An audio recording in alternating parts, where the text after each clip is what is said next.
اگر میں ایسی حالت میں مر جاؤں کہ اپنی محنت وسعی سے اپنی روزی تلاش کرتا ہوں تو مجھے اس سے زیادہ پسند ہے کہ خدا کی راہ میں غازی ہو کر مروں۔ لوگوں کے ساتھ نیک خلقی آدھی عقل ہے، حسن سوال نصف علم ہے اور حسن تدبیر نصف معیشت ہے۔ طالب دنیا کو علم پڑھانا راہزن کے ہاتھ تلوار فروخت کرنا ہے۔ کسی کے خلق پر اعتماد نہ کر، تا وفتیہ کے غصہ کے وقت اسے نہ دیکھ لے۔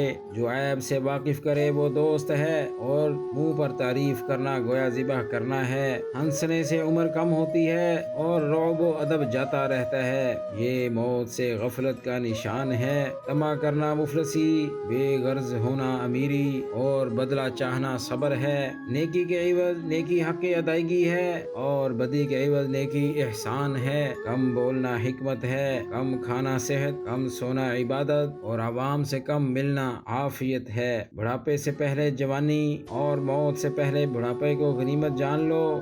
اپنی صحت سے متعلقہ ہر مرض سے جانکاری کے لیے اس چینل کو بھی سبسکرائب کریں تاکہ آپ کو روزانہ گھر بیٹھے اپڈیٹ ملتی رہے۔ شکریہ۔